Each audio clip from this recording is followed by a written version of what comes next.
them and be separate. I don't care how funny they are, or whatever they do. Whatever it is that you find out there appealing to be around those types, you need to cut that energetic field, and you need to remove yourself physically from their presence if you are in a position to do so.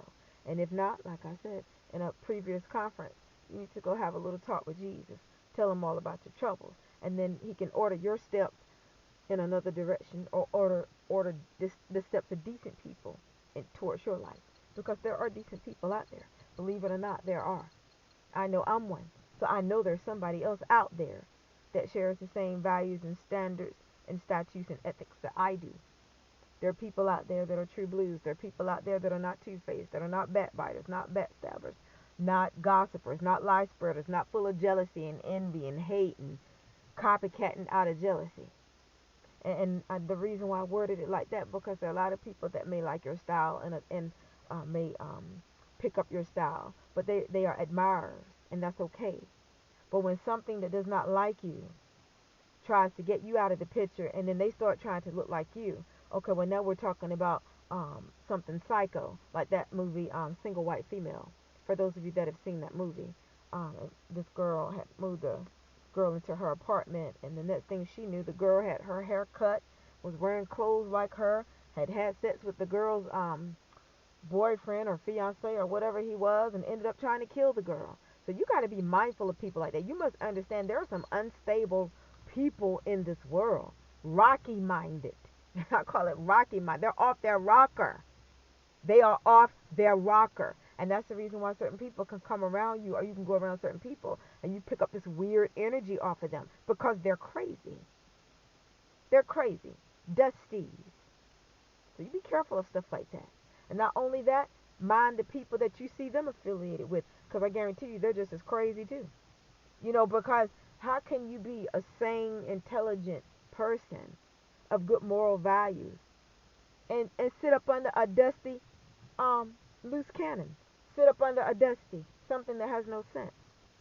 Something that's out there trying to get rid of somebody else so they can become them.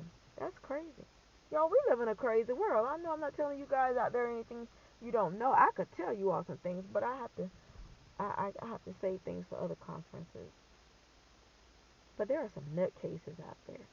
And especially for you all that are, and I'm going to close, if you're in the workplaces, and I know a lot of you're having to tolerate a lot, you must understand that as it pertains to the workplaces, there are people from all walks of life in there. Some good, some bad, but you must go in there with a professional mind. And if you make some friends, that's good. And I think that energetically, I'm hearing energetic pull. You know who to migrate towards, and you know who to discard, and not necessarily even discard, but just avoid. There's a Bible scripture that says, "Enter not into the path of the wicked." So I think that we can take that scripture and apply it to every area of our lives. I'm not just specifically targeting the workplace, but it could be colleges, it could be out in society, it could be just you going about your daily activities. Don't enter into the path of the wicked. If you know there's a bad neighborhood, don't drive through it. Don't ride through it. Don't jog through it. Don't walk through it. Go the other way. You know, that could be a word from Father.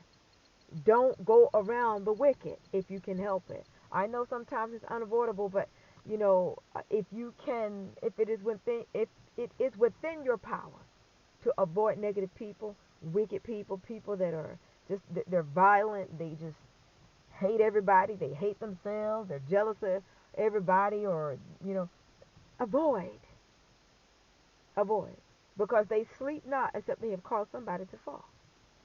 God will judge them. But Father doesn't want you around those types of people.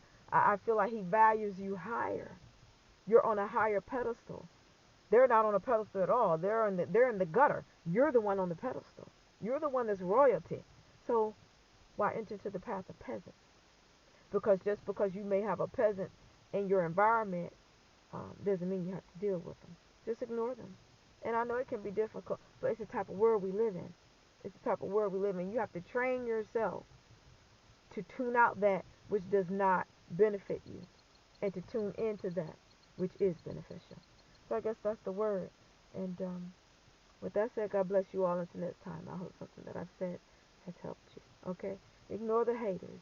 Haters are gonna do what they do. They're gonna hate. Okay? Um, they're not even worth you all addressing. I know the only time I address my haters is if I have a specific message I want to speak about or send to them directly. And a lot of times I don't even like doing that because they're not going to get any clout off of my name. I don't even know them. No, I don't even know them. And they don't know me. And I also want to emphasize before I conclude this conference how important it is that I'm not telling you all what to do. Nobody has to do what I say. But I feel it's very important that you move, first of all, move in silence and keep your lives as private as humanly possible. Okay? So, with that said, God bless you all until next time.